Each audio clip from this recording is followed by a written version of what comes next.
नमस्कार दोस्तों। क्या किडनी, मूत्र मार्ग और हमारे जननांगों में भी टीबी की बीमारी हो सकती है? ऐसा सुनकर कुछ लोगों को अजीब लग सकता है कि जब भी टीबी की बात होती है तो फेफड़ों की ही बात होती है। जिन मरीजों को 3 हफ्ते से ज़्यादा कफ हो रहा है उनमें स्पुटम का जांच करके हम टीबी की डायग्नोसिस बनाते हैं।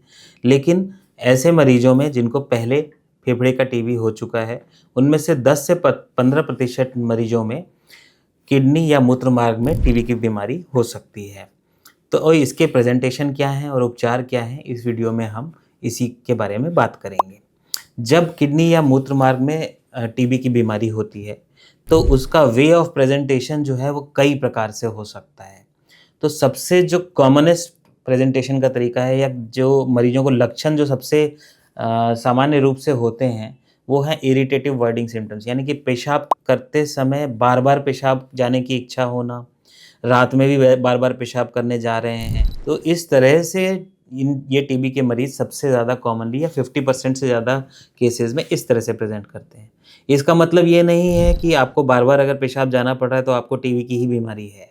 जिन मरीजों को इस तरह की प्रॉब्लम महीने 2 महीने की हो रही है, उनको चिंता करने की ज़रूरत नहीं, उनमें टीबी की बीमारी की संभावना कम है। लेकिन जिनको वर्षों से इस तरह की प्रॉब्लम हो रही है, उनमें ज़रूर टीबी के बारे में सोचना चाहिए। दूसरे वो मरीज़ हैं जिनको रिकरेंट यूटीआई की तरह ट्रीट किया जा रहा है बहुत सालों से, यानी कि बार-बार उनको यूटीआई यूटीआई यूरिन में पस सेल दिखाए जा रहे हैं, गोला लगा के पस सेल्स में 10 सेल, 20 सेल, 8 सेल, और डॉक्टर जो है उसमें गोला लगा के बता रहे हैं कि आपको पस आ रहा है यूरिन में। तीसरे वो मरीज़ हैं जिनको किडनी के फंक्शन में कमी आ गई है ना? बिना किसी कारणवश बुखार आता है, शाम के टाइम जनरली बुखार आता है, किडनी का फंक्शन धीरे-धीरे कम हो रहा है, क्रॉनिक किडनी डिजीज़, अनएक्सप्लेन्ड, कोई और कारण नहीं है।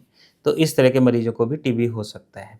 चौथा वो मरीज़ हैं जिनको किडनी या किडनी की नली में कोई रुकावट है, कोई स्ट्रक्चर बन गया है, नस जो है पेशाब की वो छोटी हो गई है ना? और किडनी में सूजन आ गई है, किडनी में कई प्रकार के जो है एब्नॉर्मैलिटीज़ दिख रही हैं।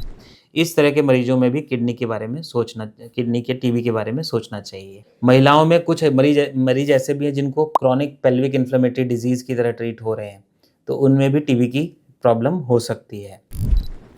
फिर हमारे कुछ मरीज़ हैं जिनको कि ब्लैडर की कैपेसिटी बहुत छोटी हो गई है। पेशाब इतना कम, थोड़ा-सा ही इकट्ठा होता है कि उनको बार-बार पेशाब करने जाना पड़ता है। तो कम ब्लैडर कैपेसिटी वाले मरीजों में भी टीबी की बीमारी के बारे में सोचना चाहिए। तो ये तो वे मेथड्स ऑफ प्रेज़ेंटेशन हो गए। जैसे और कुछ मरीज़ ऐसे भी होते हैं जिनको पेशाब में खून या वीर्य में खून की समस्या होती है। तो ऐसे मरीजों में भी टीबी की प्रॉब्लम हो सकती है। तो ये तो वो चीज़ें हो गई कि मरीजों को क्या सिम्पटम्स होंगे, किस तरह से वो प्रेज़ेंट करेंगे। आइए जानते हैं कि इसकी प्रॉपर डायग्नोसिस कैसे होती है। जो किडनी का ट्यूबरकुलोसिस है, इनमें सबसे जो कॉमन टेस्ट है वो यूरिन फॉर एएफपी है। यानी कि यूरिन का सैंपल इकट्ठा करके लगातार 5 दिन का सुबह का सैंपल इकट्ठा करके उसको माइक्रोस्कोप के नीचे एग्ज़ामिन किया जाता है और उसमें टीबी के कीटाणु को देखने का प्रयास किया जाता है। तो दूसरे क्या मेथड्स हैं जिनसे ये डायग्नोसिस हो सकती है? तो वो है यूरिन का कल्चर टेस्ट। यूरिन के कल्चर टेस्ट जो है, जो टीबी के लिए किया जाता है, सॉलिड मीडियम का जो कल्चर होता है, एलजे मीडियम में, उसको लगभग 6 से 8 हफ्ते का समय लग सकता है। तो इन 6 से 8 हफ्तों में बीमारी प्रोग्रेस कर सकती है। हम इतना ज़्यादा वेट नहीं कर सकते। तो क्या कोई तरीका है जिससे ये टाइम कम हो सके? तो उसका आंसर है लिक्विड कल्चर मीडियम।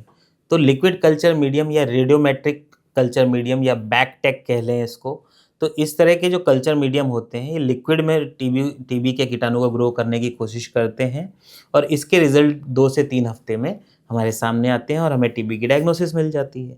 पर 2 से 3 हफ्ते का समय भी मरीज़ कहीं भी रुक नहीं सकता। कई बार बहुत प्रॉब्लम्स के साथ हमारे पास आता है। कई बार एक्यूट फ्लैंक पेन के साथ भी टीबी के मरीज़ आते हैं। साइड के हिस्से में बहुत तेज़ दर्द आ रहा है, बुखार हो रहा है, इस तरह की पाइलोनेफ्राइटिस, इस तरह से भी मरीज़ हमारे पास आते हैं।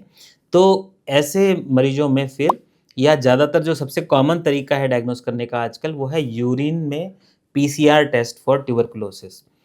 पॉलीमरेज़ चेन रिएक्शन या पीसीआर टेस्ट जो है, ये कुछ ही घंटों में अवेलेबल इसका रिज़ल्ट हो जाता है। इसमें टीबी के डीएनए को कई गुना मल्टीप्लाई करके और उनका लेवल नापा जाता है। ऐसे लेवल नापने से फिर हमें पता चलता है कि ट्यूबरकुलोसिस की बीमारी या यूरिन में ट्यूबरकुलोसिस या मूत्र मार्ग में ट्यूबरकुलोसिस की बीमारी मरीज को है। कुछ मरीज ऐसे भी हैं जिनमें कि हमें सस्पेक्ट होता है क्रिएटिनिन बढ़ा हुआ है या किसी भी प्रकार से किडनी का फंक्शन अगर हमें कम दिखता है तो डीटीपीए स्कैन करके हम किडनी का एग्जैक्ट फंक्शन पता कर सकते हैं। नॉन फंक्शनिंग किडनी, एक किडनी बिल्कुल भी काम नहीं कर रही, इस प्रकार से भी कुछ मरीज प्रेजेंट करते हैं। उनकी सही तरह से डायग्नोसिस डीटीपीए स्कैन के हिसाब से ही हो पाती है। तो ये तो हो गई डायग्नोसिस के तरीके। तो आइए जानते हैं कि इसमें इलाज कैसे होता है। तो टीबी के मरीज को इलाज जो है वो इसका कॉर्नरस्टोन या मेन चीज़ है वो एंटी ट्यूबरकुलस दवाइयाँ हैं। तो इसमें 4 प्रकार की दवाइयाँ होती हैं, रिफाम्पिसिन, आइसोनियाज़िड, पायराज़िनामाइड और इथैम्बिटॉल। ये चारों दवाइयाँ जो हैं 2 महीने के लिए चलती हैं पहले, इन्हीं मतलब फर्स्ट फेज़ में।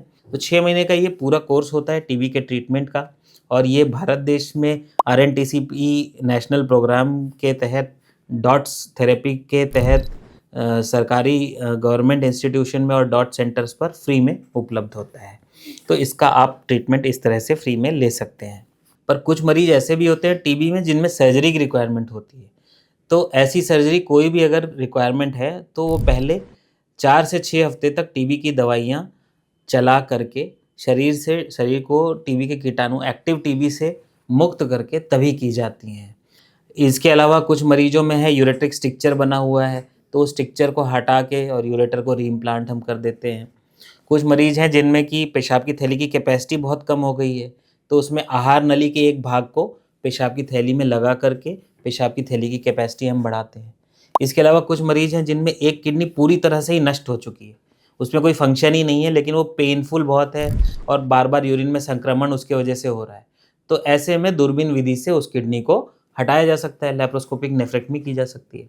तो किडनी एवं मूत्र मार्ग की टीबी जो है कई प्रकार से प्रेजेंट करती है और उसके इलाज संभव हैं। शुरू में ये मेडिकल इलाज होता है और अगर उसमें से भी मरीज़ ठीक नहीं होते तो कुछ मरीजों में सर्जरी की ज़रूरत पड़ती है।